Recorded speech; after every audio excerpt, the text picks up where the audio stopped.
ya en la última ocasión habíamos hablado de las tentaciones de San Antonio, ¿no? Habíamos visto cómo se van presentando y cómo con perseverancia, oración y decisión se pueden vencer.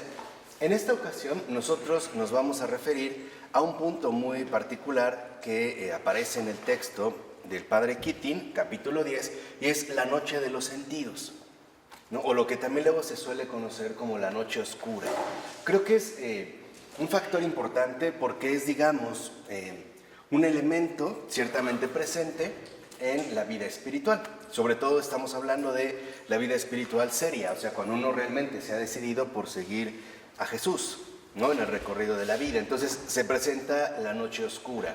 En este caso también se le conoce como la noche de los sentidos. Entonces es importante que esto quede muy claro, porque sí, de cierta forma, hoy hay como mucha confusión al respecto y solemos hablar de noche oscura, ¿no?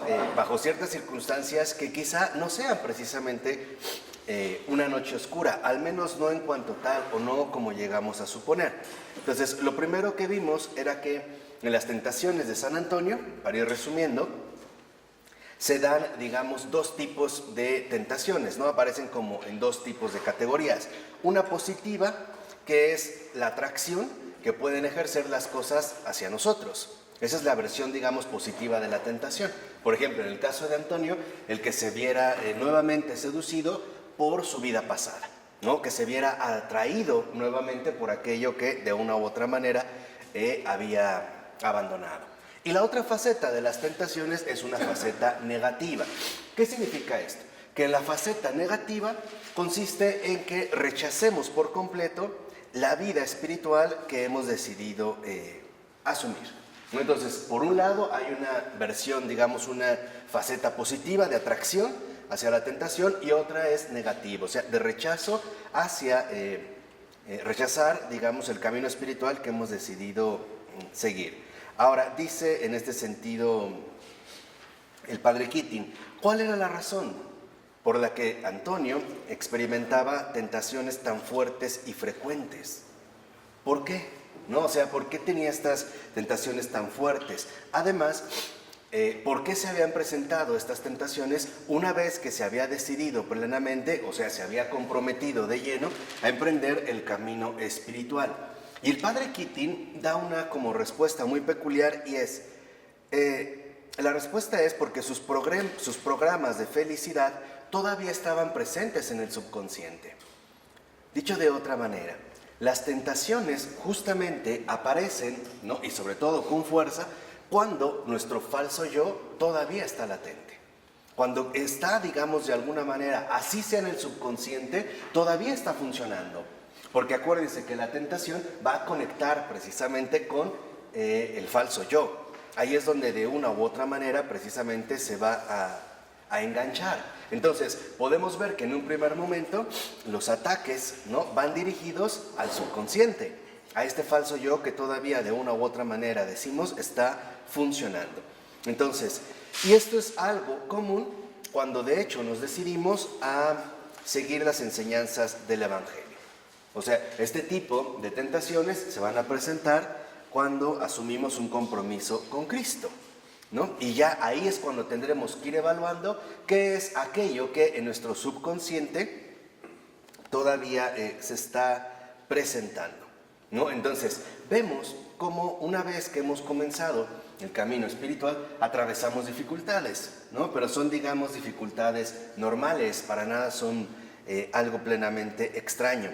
Lo que sí es cierto es que una vez que ingresamos en el camino espiritual, se van a ir poniendo, digamos, al descubierto varios aspectos de nuestra propia personalidad, ¿no? Se va a ir, digamos, como iluminando toda nuestra persona. Iremos pasando poco a poco de las tinieblas a la luz. Por ejemplo, el surgimiento de nuestras antiguas motivaciones o el lado oscuro de nuestra personalidad, que de cierta manera se había mantenido como oculto, ¿no? O por lo menos de cierta manera disfrazado. Y también saldrán, por ejemplo, los traumas emocionales de nuestra infancia, al menos de nuestra primera infancia. Ahora, lo que sí es cierto es que no hay nada que ayude más a reducir el orgullo que el real conocimiento de lo que somos. Este es realmente, digamos, el mejor antídoto contra el orgullo. O sea, el reconocer y el conocer lo que realmente somos. Y esto es fundamental. Este es, digamos, como un paso central en el desarrollo de la vida espiritual, ¿no? En este caso, en el seguimiento de Cristo. Si Cristo es la luz, está claro que al estar más cerca de nosotros, o nosotros permitir que se acerque más todavía, pues irán alumbrando o iluminando aspectos de nuestra persona que quizá estaban o muy subconscientes o muy, digamos, ya como ocultos para nuestra propia percepción ordinaria. Entonces, Jesús lo que va a hacer es sacarlos a la luz, ¿no? Por decirlo así. Va a ir como sacando aquello que está presente en nosotros, precisamente para que empecemos bien nuestro desarrollo espiritual, o sea, a la luz de la humildad. Entonces, por eso dice el padre Keating, si nos desanimamos con el descubrimiento paulatino de lo que somos, de cierta manera, entonces aún no hemos sabido interpretar el valor de su significado. O sea, si todavía nos desanimamos, por ejemplo, una persona que dijera, híjole, pues descubrí que sí, que la verdad soy muy lujurioso o muy ambicioso o qué sé yo, y entonces no tengo escapatoria o para qué seguir, quiere decir que en realidad no está todavía como bien colocado en la postura adecuada, ¿no? Y la primera postura adecuada, pues es el reconocimiento. Pues sí, a lo mejor yo no creí que fuera así, pero dadas ciertas circunstancias se puede manifestar lo que ciertamente soy. Y esto es algo importante porque tendemos a hacer como falsificaciones de nosotros mismos, ¿no? Por ejemplo, una persona puede suponer que no es mala o que no es tan mala, o que es buena, ¿no? O que es muy buena, sí, pero en ciertas circunstancias, ¿quién sabe?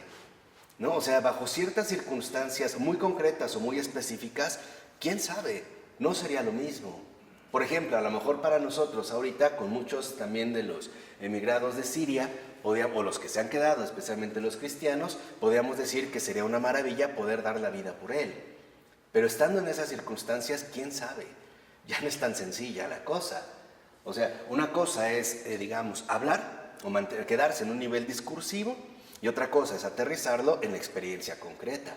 Serían dos cosas diferentes. Entonces, lo que precisamente vamos a ir descubriendo en la vida espiritual es lo que somos, a la luz de la verdad. Y este es un paso fundamental, ¿no? Entonces, no hay por qué desanimarse. Si de repente en este camino espiritual noto que en efecto, pues sí soy envidioso, por ejemplo, pues bueno, lo primero que tengo que hacer es reconocerlo, no negarlo, ¿no? No rechazarlo, aceptar que, bueno, ahí hay algo que tiene que ser purificado. O en este sentido, que tiene que ser corregido. Este es el propósito, ¿no? O sea, reconocerlo con sinceridad, con humildad, pero sin desanimarse, porque el desánimo ante el reconocimiento de lo que somos vendría todavía fomentado por el orgullo o por la soberbia. Por ejemplo, una persona que considera que nunca pensó que fuera de esta forma. ¿Y por qué? Pues porque a lo mejor tenía una idea totalmente equivocada de sí mismo, ¿no? Entonces, sin desánimo, simplemente reconocerlo. Entonces, dice que en este sentido,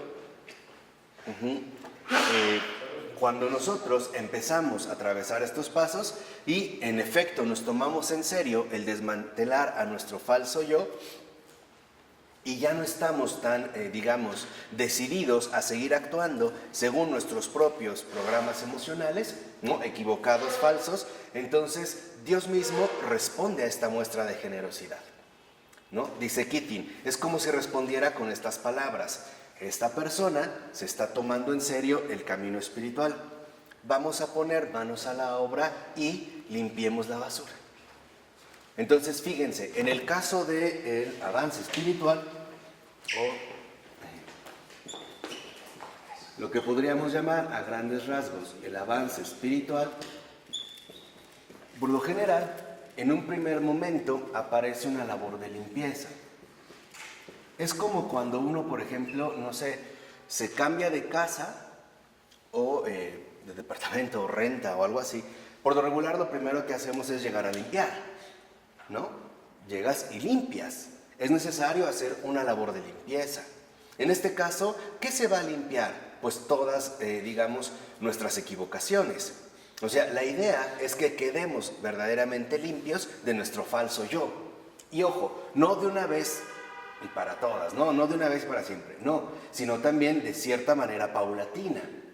Por eso es fundamental que aunque nosotros, por ejemplo, reconozcamos con sinceridad que hemos avanzado incluso bastante en la vida espiritual, en el crecimiento espiritual, si de repente volvemos a detectar y a reconocer con sinceridad algún defecto o algún aspecto oscuro de mi personalidad, pues no desanimarme. Saber que, bueno, sigo en crecimiento, ¿no? Eso es parte también fundamental de la madurez espiritual. O, por ejemplo, hay personas que pueden considerar que han avanzado mucho en el camino espiritual y a lo mejor si por alguna razón fracasan en situaciones concretas, por ejemplo, terminan agrediendo a alguien o ofendiéndole o gritándole o perdiendo la castidad o qué sé yo, como que todo entonces se ha perdido. Pues no, es parte también de nuestro recorrido. La vida espiritual no es lineal, la vida espiritual es mucho más dinámica de lo que podemos suponer. No es un esquema, pues, ¿no? O una regla que va estrictamente lineal, no, es dinámica. Y a veces, en efecto, hay como avances, retrocesos, caídas, recaídas, pero lo importante es crecer, o sea, desarrollo y crecimiento. Eso es lo fundamental, porque en esta limpieza, lo que, digamos, el Señor realiza es mostrarnos su luz. Esto es lo que se conoce como iluminación.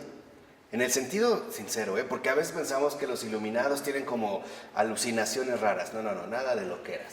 No, el Señor no hace cosas así, esas loqueras, No, o sea, la iluminación consiste en que de repente, ¡pum!, como que se prendió la luz, ¡ay, caray!, y empezamos a ver situaciones o aspectos de mi propia persona que habían pasado desapercibidos, o que yo ciertamente no había notado, ¿no? Entonces, lo que empezamos a ver es que en efecto el Señor empieza a revelar todo lo sucio que tenemos, por así decirlo.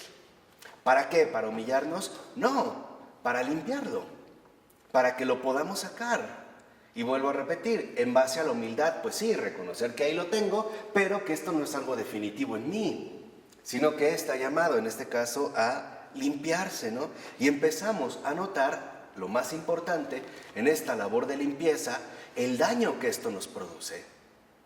Ese es el objetivo de Dios, ahí está la caridad. No es como una persona que solamente te humilla mostrándote tus errores, ¿no? O tus deficiencias, por ejemplo, al más puro estilo humano, en términos jurídicos. Cometiste un error, entonces hay castigo y cárcel, e incluso condena de muerte, ¿no? Por eso que cometiste, no. En el Señor es mostrarnos aquello que hay inapropiado en nosotros, lo malo, lo sucio, lo que quieras. Lo más depravado, no importa la categoría que le pongamos, pero con el fin de mostrarnos lo dañino que es tanto para nosotros como para la gente que nos rodea. Entonces empezamos a ver que en esta labor de limpieza tiene, digamos, como objetivo fundamental el reconocimiento. Vamos a reconocer el daño que eso nos provoca. Por ejemplo, el daño que nos puede producir el haber desarrollado un cierto perfil de resentimiento hacia una cierta persona, sean por las razones que sean. A lo mejor mi abuela que me trató muy mal, o mi tío que me humilló, o qué sé yo, o incluso un profesor de la escuela que pues, me maltrató demasiado, ¿no? Y bueno, en esas circunstancias muy concretas, yo desarrollé una estrategia de supervivencia, la habíamos visto, ¿no? Por ejemplo, endurecer mi corazón y fomentar un cierto resentimiento. Ahora, ¿en qué nos perjudica? Por ejemplo, ¿en qué nos daña este aspecto? En que no nos permite experimentar con plenitud ni la libertad ni el amor. Y ese es el daño más grave, el ser verdaderamente libres de todos estos factores que nos perjudican. ¿Y por qué también dañan a los demás? ¿En qué sentido, por ejemplo, estos detalles van a dañar a los demás? En el sentido de que mi relación con ellos tampoco va a ser plenamente libre, ni va a ser plenamente entregada. Va a haber reservas, e incluso vamos a hacer ciertas proyecciones donde algunos inocentes terminarán pagando las consecuencias de estos detalles, ¿o no? Por ejemplo, pongamos un caso muy sencillo. A lo mejor a una mujer plenamente sincera, alguien la enamoró, le rompió el corazón y después ella ya no se entrega de manera libre o plena hacia otro hombre, ¿no? Ya es limitado, ya está endurecida o cosas por el estilo. Entonces atenta contra nuestro propio afán de crecimiento. Entonces, lo primero es que cuando esto sucede, en efecto, entramos, por decirlo así, en un periodo difícil. No es sencillo. Esta labor de purificación es un periodo difícil. Entonces, empieza el avance espiritual, viene la limpieza que involucra el reconocimiento y iniciamos un periodo difícil. No es sencillo, porque es algo real, concreto, vivo, involucra varios aspectos. Por ejemplo, ya el simple hecho de reconocerlo, pues es doloroso, duele. No siempre, a veces hay fallas normales y no nos duelen. Sé que soy así, tengo que corregirme, pero no me duele para nada. Por ejemplo, si alguien me cae mal, no lo ayudo, a alguien me cae bien, lo ayudo. No me duele saber que estoy mal. ¿Me explicó? Y tengo que limpiar, pero no hay dolor. Ah, claro. No, pero aquí hablamos de las heridas profundas de nuestro ser. Sí, estoy diciendo que hay heridas profundas, pero hay también fallas que no son profundas, que no son heridas profundas. Claro. Que van a doler. Sí, estas fallas, digamos, pues las puedo corregir sobre la marcha. Pero aquí vemos cuando comienza ya el avance espiritual y aparece esta iluminación, entonces todo se irá poniendo al descubierto. ¿No? También se aplican las palabras del Señor: no hay nada oculto que no llegue a saberse, ni siquiera en ti mismo. Por mucho que haya pasado el tiempo, o sea, saldrá a la luz. Y a veces el reconocer un episodio doloroso de mi vida, pues sí duele, ¿no? O sea, en ese primer momento duele. ¿Quién lo describió, dice el padre Gitin, de manera muy, digamos, muy concreta y de una manera extraordinaria? San Juan de la Cruz. Este gran místico español, justamente del siglo XVI, ¿no?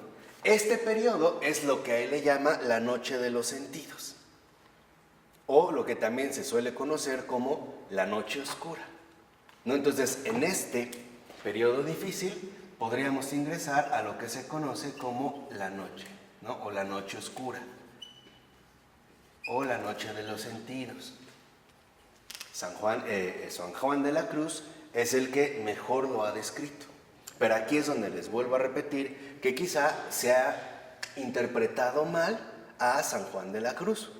Sobre todo porque no se está leyendo desde su fuente originaria, que es espiritual, sino muchas veces lo queremos hacer con lentes psicoanalíticos, como si nos estuviera hablando de una especie de trastorno psicológico.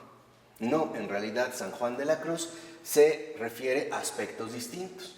Y es muy importante entender este periodo difícil, que es espiritual, para no confundirlo con una depresión, por ejemplo, o con una situación emocionalmente, digamos, deficiente. Esto es importante. Por ejemplo, yo sí he escuchado mucha gente en pláticas que me dice: es que estoy en la noche oscura. Y cuando uno empieza a hablar con ella y empezamos a hacer discernimiento, nos damos cuenta que no es noche oscura, es un mal momento, o es una depresión, o es un desorden emocional, pero no una noche oscura. Entonces, esto es fundamental para no confundir las cosas, ¿no? Entonces, al irla describiendo, vamos a tratar de detectar sus rasgos principales. Primera, el primer rasgo fundamental de la noche oscura. O sea, para que realmente estemos seguros si estamos en esta noche oscura o no. Y es aridez generalizada, tanto en la oración como en la vida cotidiana. Hay una aridez generalizada. O sea, en la primera indicación para detectar que se trata de una noche oscura es una aridez generalizada.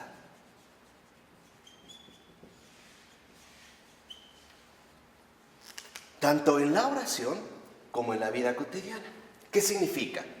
Que, por ejemplo, me cuesta mucho trabajo hacer oración, o ir a misa, o incluso intentar hacer algún rezo.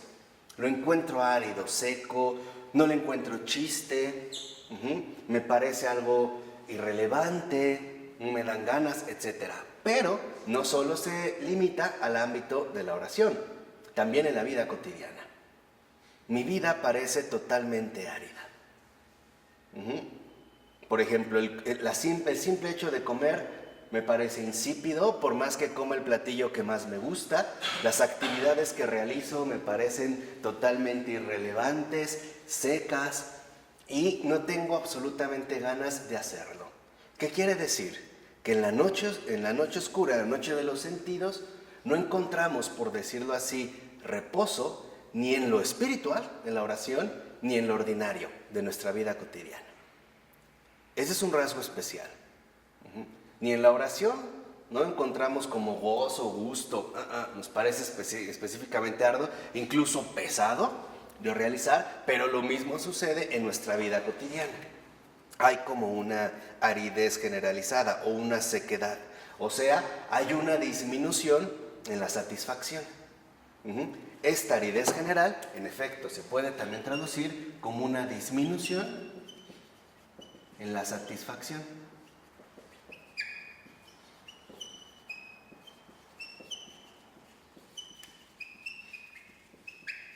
Volvemos a repetir, tanto, por ejemplo, en la oración, como en la vida cotidiana. Nada me satisface, todo me parece seco, como sin sabor, como sin chiste. Incluidas todas mis perspectivas de vida, Por ejemplo, mi trabajo, la relación con mi familia, a lo mejor con mi esposa, con mis hijos, el lugar donde vivo, los proyectos que tengo, ¿no? O sea, simplemente me siento como seco, como insatisfecho en general. Y cuando pienso que esto se va a quitar a través de la oración o de una especie de actividad espiritual, me doy cuenta que tampoco es así. También hay aridez. Por ejemplo, antes alguien empezaba una oración y se sentía fervoroso, ¿no? Reposado, cansado. De repente se da cuenta que no, que vuelve a haber esta sequedad. Pareciera incluso que es inútil, que nadie le escucha, que está perdiendo el tiempo, que no vale en este caso la pena, ¿no? ¿Por qué sucede esto? Porque en efecto es el primer inicio que nos indica el aumento de la fe. Y esto es fundamental, por eso decíamos que hay un propósito claro, ¿no? El hecho de que atravesemos esta situación es porque con ello se fomenta el aumento de la fe. Y aquí vale la pena precisarlo. La fe, como ya lo sabemos, es fidelidad, no sentimiento nada más. Habrá momentos donde quizá en nuestra experiencia de fe concreta haya un cierto gozo, pero no es necesario. Lo importante es la fidelidad. Entonces, lo que empezamos a darnos cuenta es que a través de la noche oscura, la noche de los sentidos y esta aridez generalizada, empezamos a aumentar la fe. ¿Por qué? Porque en pocas palabras nos vamos dando cuenta que la vivencia de la fe no depende de mis estados de ánimo.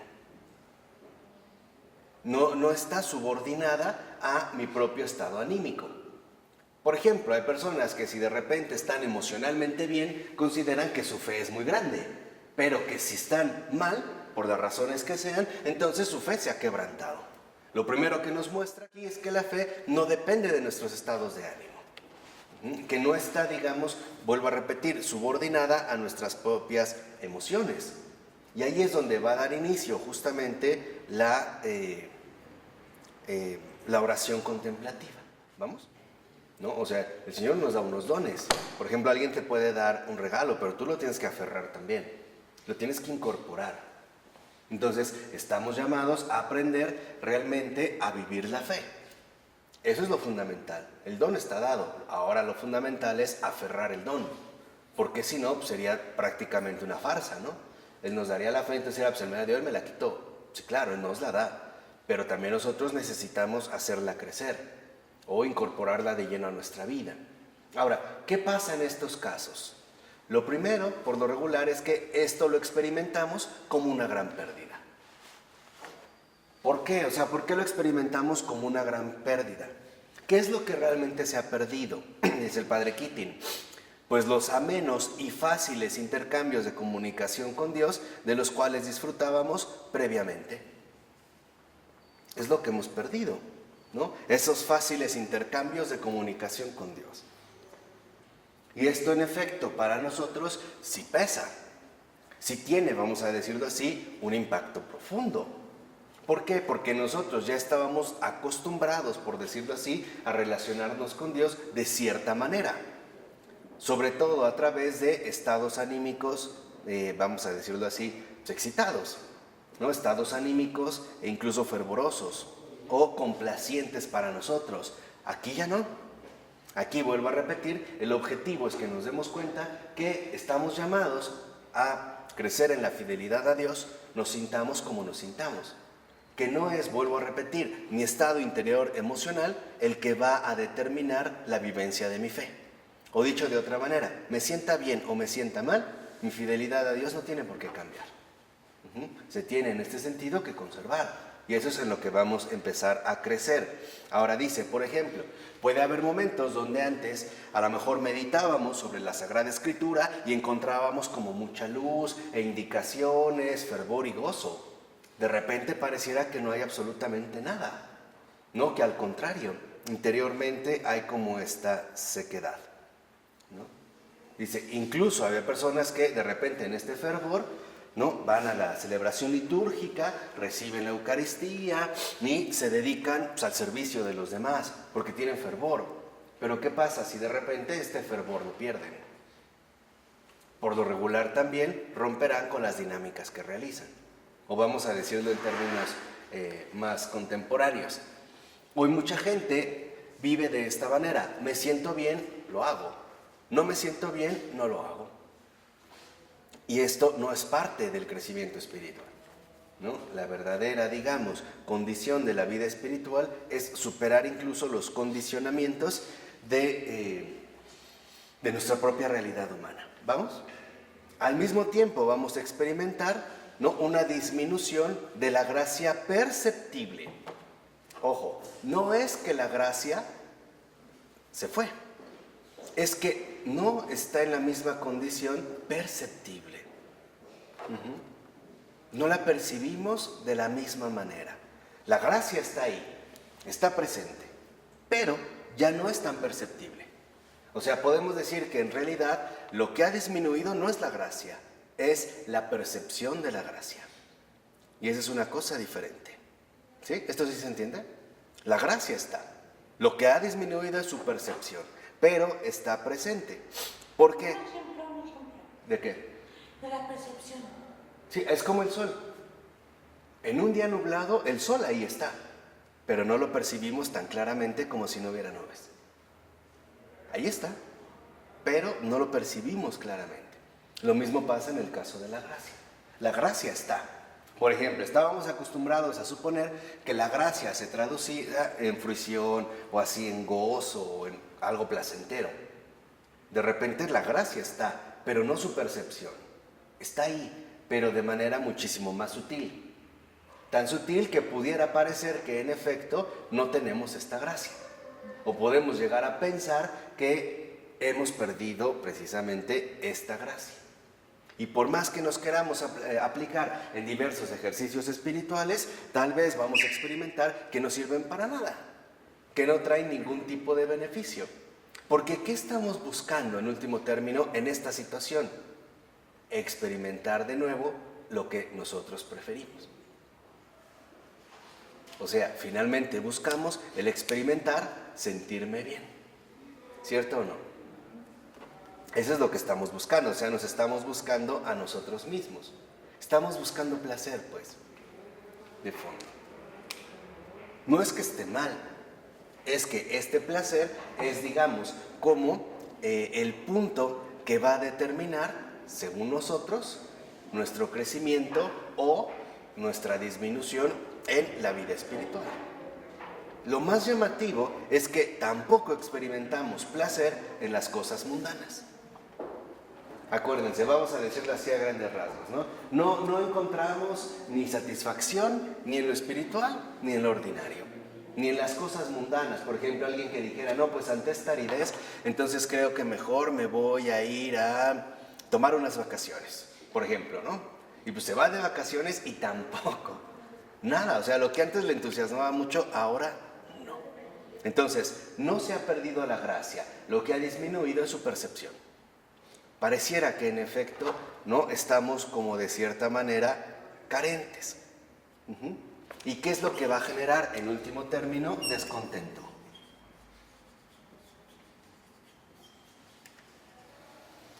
Empezamos a experimentar un descontento también generalizado. No me agrada, ¿no?, lo que está sucediendo, no me agrada esta ausencia quizá de gozo o de emoción, y también me empiezo a sentir descontento, no solo con lo que ocurre en la vida espiritual, sino también lo que ocurre en mi entorno ordinario. Me empiezo a sentir descontento con todo, ¿no? Todo mi entorno me empieza a parecer ciertamente irrelevante, ¿no? Y no es un descontento en particular, sino que es un descontento general. Ahora, ¿de dónde nace este descontento? Del reconocimiento de que nada en la creación me puede producir una satisfacción ilimitada. Entonces, lo que vemos es que en efecto, en este caso, el descontento nos proviene de una gran enseñanza.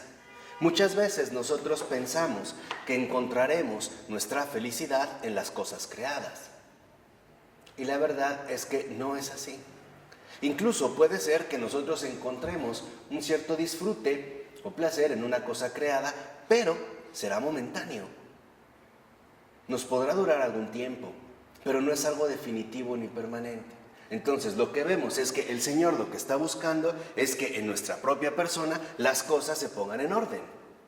Que entendamos que en efecto las cosas son eso, cosas, y que nos pueden brindar un cierto placer, pero que no puede ser algo definitivo en nosotros, porque no estamos llamados a ser esclavos de las cosas, sino a reconocer que las cosas son medios, nada más, y que así como vienen, también así se pueden ir, y que esto no tiene por qué perjudicar nuestra propia postura personal. ¿Vamos? ¿No? Entonces hay este descontento generalizado, ¿no? Y también aparece un segundo síntoma muy particular, y es una manifestación de miedo. Empezamos como a experimentar miedo, ¿no? Sobre todo, este miedo proviene de, empezamos a suponer que en lugar de avanzar, estoy retrocediendo. Y que esto es por nuestra culpa. O que es debido a que hemos ofendido a Dios. Aunque no tengamos claro por qué. O sea, aquí viene también una tendencia muy peculiar en nosotros, la culpabilización. ¿No? Por ejemplo, piensen en una situación ordinaria. Si tenemos un cierto contratiempo o una situación quizá un poco más difícil, la gente lo primero que dice es, ¿pero qué he hecho para ganar esto?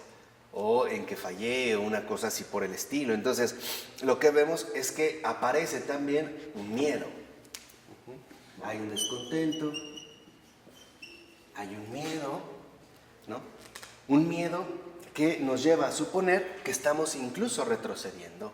Por ejemplo, decir, no, bueno, es que antes yo iba a diario a misa con mucho fervor y con el corazón y la escritura me tocaba y la saboreaba, pero ahora parece que en lugar de avanzar voy como sin ganas, voy seco, no tengo mucho ánimo, pareciera que los demás hacen mucho y yo nada, y que en lugar decimos de ir a más, estoy yendo a ¿qué? A menos, ¿no? Que voy retrocediendo. Que en lugar de avanzar, parece que estoy yendo incluso hacia atrás, que voy en retroceso. Y que esto es debido, o bien, a alguna falta personal, en particular, empezamos como a buscar el por qué, que he hecho esto, ¿no? Empezamos a asociar algo así como falta con pasarla mal, o empezaremos a buscar algún tipo de ofensa hacia Dios.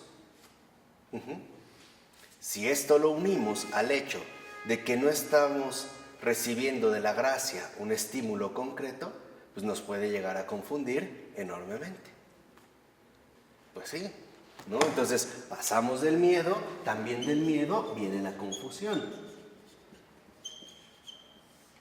Por más que busco, pues tal parece que no encuentro algo de manera concreta en lo que haya fallado o en lo que haya podido ofender a Dios, me empiezo a cuestionar, me empiezo a sentir este desánimo, ¿no? Le invoco al Señor que me lo quite, pero no, parece que no me lo quita.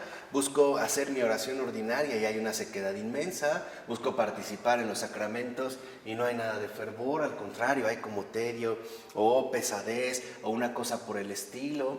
Empiezo a considerar que le fallé a Dios y que por eso me hizo a un lado, ¿no? Aunque no entiendo bien por qué, ¿no? Pero supongo que sí, o sea, en algún momento de haber tenido la culpa. ¿Por qué? Fíjense, porque estamos mal acostumbrados a la falta y su respectivo castigo. ¿no? O sea, así es como hemos sido, digamos, educados en nuestro entorno. ¿Tú fallas? Entonces, esta falla lo que va a traer es un determinado castigo. Lo empezábamos a ver a lo mejor desde la escuela, ¿no? A lo mejor en el nivel primario de nuestra educación, quizá no hicimos algo no debido, según las indicaciones que nos dieron, y nos dejaron sin recreo. No pudimos salir a comernos nuestro lunch o nuestro sándwich o lo que nos hayan puesto. Entonces empezamos a suponer que la estoy pasando mal porque en algo fallé. ¿Sí me explico? Porque ya es nuestro modo de pensar. Claro, es que en algo fallé, este es mi castigo.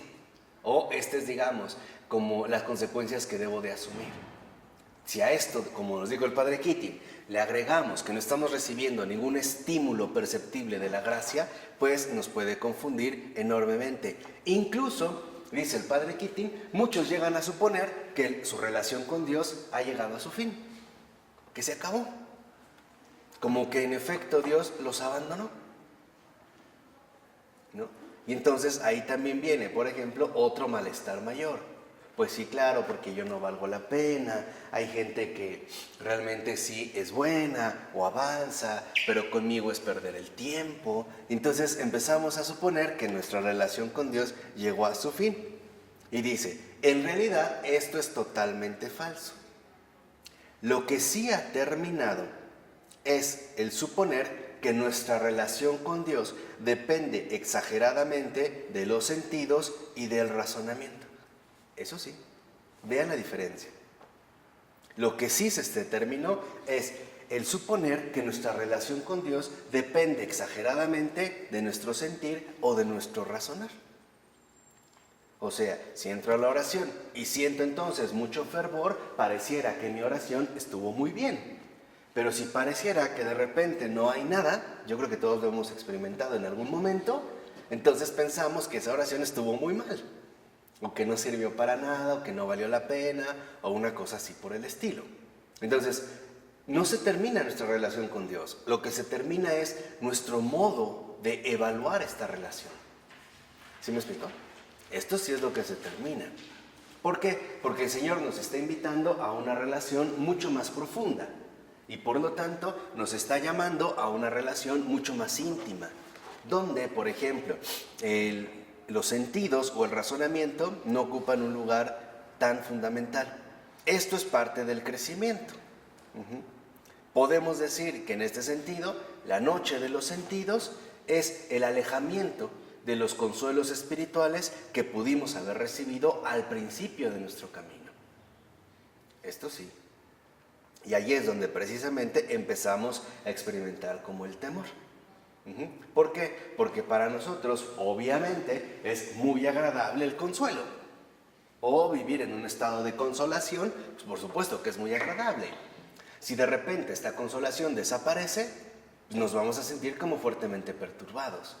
Vuelvo a repetir, lo primero que podemos llegar a pensar falsamente es que en algo fallé y que por eso se me quitó esa sensación placentera o agradable. Es como un niño, ¿no? Empezamos a pensar en estos términos infantiles. Por ejemplo, un niño disfruta con una paleta. Si de repente ya no tiene la paleta, vamos a suponer que algo hizo mal y que por eso le quitaron su paleta, ¿no? Empezamos, digamos, como a establecer este tipo de argumentos. Y ahora, en efecto, tenemos que empezar a alimentarnos con la fe madura, con un alimento diferente. Dice, es igual como le ocurre, por ejemplo, a los niños que tienen que aprender a comer comida sólida. Cuando pasan del líquido, que es muy fácil tragar, a masticar. Es más, hay niños que les da flojera masticar, ¿no? Por eso empiezan con papilla, poco a poco. Pero a lo mejor cuando ya tienen que masticar, no lo quieren. Hasta hay niños que lo escupen. Quieren ya todo remolido, todo fácil. Pues no. En la fe hay un proceso de crecimiento. Entonces, lo que en un principio nos resultaba muy agradable, después vamos a entender que no es necesario que se viva así, o sea, solo de ese modo. Es como en algunos ciertos grupos culturales, a los bebés se les desteta poniéndose carbón en el pecho, por ejemplo, ¿no? Para que el niño al verlo, ay, como que ya se sienta tan atraído o incluso al entrar en contacto percibe este sabor amargo y entonces lo rechace, ¿no? O sea, hay maneras precisamente de que podamos ir creciendo. Ahora, hay un tercer síntoma. El tercer síntoma consiste en no sentir inclinación alguna a practicar meditación reflexiva. O sea, no nos sentimos inclinados a hacer ningún tipo de meditación. Meditar en los evangelios, meditar en alguna lectura o simplemente tratar de crecer en nuestra devoción. No hay esta inclinación, no la hay. Vuelvo a repetir, hay más bien como cierta sequedad. No hay esta inclinación a hacer una meditación reflexiva. Dice, cuando no hay este deseo, entonces nuestra mente se extravía en amplios territorios. Empezamos a divagar. No hay ganas de hacer esto, entonces empezamos a pensar mil y un cosas. Es como una persona que a lo mejor en lugar de hacer su oración reflexiva, entra al internet y se pierde en un montón de cosas, ¿no? Empieza a ver algo y luego otra cosa y luego otra cosa y se extravió. Entonces hay como esta divagación. Dice, además, incluso la voluntad no encuentra ni placer ni beneficio en determinados actos de amor, alabanza, petición o cualquier otro tipo de respuesta a los regalos con que Dios nos colma. Entonces vean, nuestra mente también se paraliza y nuestra voluntad también. Dicho de otra manera, estamos siendo llevados a donde no queremos. ¿Se acuerdan lo que Jesús le dijo a Pedro? Le dijo, cuando eras joven, ¿no? Tú te lavabas, te vestías y te ceñías e ibas a donde tú ¿qué? Querías. Ok, vamos a decirlo en términos espirituales. Cuando eras joven, tú tratabas de definir cómo iba a ser nuestra relación. Tú pensabas, por ejemplo, o suponías que la relación conmigo siempre tenía que estar llena, por ejemplo, de un fervor profundo, o que tenías que tener como mucha luz en tu reflexión, o una gran satisfacción en hacer el bien. Pero ahora que eres viejo, o sea que ya estás madurando, que estás creciendo, ahora te vamos a llevar a donde tú no ¿qué? Quieres.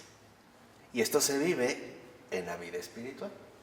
Somos llevados a donde no queremos. Obviamente a nadie le gusta atravesar esta situación, o sí, seamos sinceros, no queremos. Por decirlo así, somos llevados como a la fuerza, un poco como con Pedro, ¿no? Que va como fuera de Roma, y a veces, Señor, ¿a dónde vas? ¿A dónde vas? Regrésate. Bueno, pues no quería, pero finalmente se regresa. Ahora, ¿qué es fundamental? Que estos tres síntomas estén presentes al mismo tiempo. Esto es lo fundamental, o sea, es necesario que se presenten simultáneamente estos tres síntomas para poder estar seguros de que se trata de una noche oscura. Los tres, pero de manera simultánea. Dijimos, el primero es esta aridez, ¿no? Generalizada, tanto en lo interior como en la vida cotidiana. Lo segundo es esta sensación como de fracaso, de retroceso, de culpa e incluso también de abandono de Dios. Y el tercero es no sentir inclinación a la reflexión meditativa, lo cual involucra que también mi propia voluntad no encuentra ningún placer ni beneficio en ayudar. Lo hace, pero piensa que no vale la pena. Los tres tienen que estar presentes. ¿Por qué? Porque, por ejemplo, si detectamos a lo mejor dos, pero no una, o una, pero no dos, o sea, si no están las tres juntas, no es una noche de los sentidos. Puede ser un desorden patológico. Por ejemplo, una depresión. Vamos a suponer, si tengo en este sentido inclinación por hacer mi meditación reflexiva, hago mi oración y bien, pero no tengo ganas de salir a la calle. Esa puede ser una depresión, no una noche oscura, no una noche de los sentidos. Por eso es tan importante tenerlas bien esclarecidas, para no confundir las cosas. Dice, en este sentido, por ejemplo, la noche de los sentidos, como dice y asegura San Juan de la Cruz, se presenta relativamente pronto a aquellos que emprenden el camino espiritual con dedicación. Ahora, veamos, ¿qué significa noche? ¿Por qué San Juan de la Cruz le llama noche? Porque indica el oscurecimiento de la forma acostumbrada en que nos relacionamos con Dios. Esa es la noche. Cuando San Juan de la Cruz habla de noche, se refiere al oscurecimiento de la forma acostumbrada en la que nos relacionábamos con Dios, ya fuera a través de la reflexión o por la experiencia de nuestros propios sentidos y emociones. Por eso es noche. Vamos a decirlo así. Antes parecía que nos relacionábamos a Dios como se nos daba la gana, como nosotros preferíamos. Ahora no. Ahora en el crecimiento de la fe, que es, dijimos, hacia lo que se nos está invitando, en este crecimiento de la fe consiste en que ya no nos vamos a relacionar con Dios de la forma acostumbrada, o vamos a decirlo así, de la forma preferida por nosotros, sino que va a ir siendo reemplazada por una forma totalmente distinta. Y eso es lo que nos ayuda a crecer precisamente en la fe, porque no tenemos claro la forma en la cual se me está invitando a vivir esta fe. ¿Qué quiere decir? Se me están quitando todos mis recursos de autoseguridad o de autoprotección. ¿Para qué? Para que pueda avanzar, volvemos a decir, en el camino de fe. De hecho, incluso se me va a privar de una posibilidad concreta de que mi vida espiritual tenga éxito. ¿Qué quiere decir? Que ahora, en efecto, estamos aprendiendo que todo está en manos de Dios, no de nosotros. ¿Sí? Hay que aclarar dos puntos. Si es una tentación contra la fe, y también la noche oscura se puede pasar sin tan dramatismo, vamos a decir. También podemos vivir la purificación, ¿sí?, de los sentidos y todo esto sin pasar por la noche oscura. Entonces, sí, claro. Bueno, aquí hablamos de esta noche de los sentidos cuando en efecto hay como una intervención directa de la gracia. Y que sí pega. O sea, vamos, como tal, sí. Hay purificaciones de otro tipo. Hay purificaciones, por ejemplo, donde no necesariamente tenemos que llegar a este tipo de situaciones, pero por lo regular son purificaciones posteriores. De una o de otra manera tendremos que atravesar esta noche. O sea, todos vamos a atravesar la noche, no de una manera dramática, sino de la manera que tendremos que aprender la forma en la cual Dios nos quiere invitar a vivir la fe, y ya no precisamente de nuestra propia forma. En ese sentido, todos tendremos que atravesar una noche. ¿Por qué? Porque todos nos hemos hecho una idea de cómo debe ser mi relación con Dios. Esto es tan equivocado como a veces lo suponemos en el caso de las propias relaciones humanas. Por ejemplo, hoy en día mucha gente se separa o se divorcia porque está convencida de que si ya no se siente bien, entonces las cosas no están bien. Vamos, el punto clave es, confundimos de manera fatal lo subjetivo con lo objetivo. Entonces hay mucha gente que dice, es que no me siento bien, entonces no funciona nada, no eres tú, soy yo. De ahí viene esto, ¿no? Que puede ser una broma, o sea, tomada broma, pero que tiene una base cierta. Pues sí, soy yo, entonces estoy mal, entonces lo mejor es separarnos, creo que no funciona, creo que esto no tiene éxito, empiezo a buscar alternativas, me voy con otras mujeres, pero pues tampoco me satisfacen, me voy a las borracheras tampoco, me voy al casino tampoco, me voy a un monasterio tampoco, o sea, no encuentro este punto central. Entonces, es importante que no establezcamos criterios de valoración a partir de nuestra propia subjetividad. Lo fundamental es que el Señor lo que quiere, como lo dijimos, es hacer limpieza. O sea, este reconocimiento, este proceso, en último término, ¿a qué nos va a llevar? Pues a la purificación, o sea, al crecimiento. Y eso es lo importante. Ese es el objetivo fundamental. ¿Por qué? Porque en efecto, al ir creciendo en este punto, al irnos irradiando cada vez más con su luz e irnos iluminando, nos va a asegurar, nos va a convencer Dios de que Él nos ama, a pesar de nuestras debilidades y defectos, y que precisamente lo importante no es que nos desanimemos, sino que nos entreguemos y confiemos totalmente en su infinita misericordia. Vean la gran diferencia. No es para desanimarnos o hacernos suponer que en efecto no avanzamos, ¿no? Es para suponer que por muy imperfecto o débil que yo sea, su amor es permanente y su amor no cambia, sea cual sea mi propia condición. ¿Sí? Por eso es fundamental, ya para terminar, que siempre que nosotros entramos en contacto con nuestra miseria, lo hagamos también a la luz de la misericordia. Siempre junta miseria y misericordia. Siempre. El reconocer que en esta purificación me doy cuenta, en pocas palabras, de la poca cosa que soy. Y aun si quieren eso poco, mal. Bueno, no importa. Lo importante no es cómo estoy yo. Lo importante es el amor de Dios. Eso es crecer en la fe. Podemos decir que el verdadero crecimiento espiritual es un proceso que me lleva de mí a Él. Es pasar de mí a entregarme a Él. El ya no verme limitado por mis estados de ánimo, por mis pensamientos, por mis condicionamientos, sino hacer un verdadero acto de fe. ¿Qué es en este sentido un verdadero acto de fe? Una entrega confiada a la misericordia divina, teniendo siempre, presente que Él no me rechaza, que Él no me desprecia y que Él siempre me ama. ¿De acuerdo? ¿Sí? Ok. En nombre del Padre, del Hijo y del Espíritu Santo. Amén.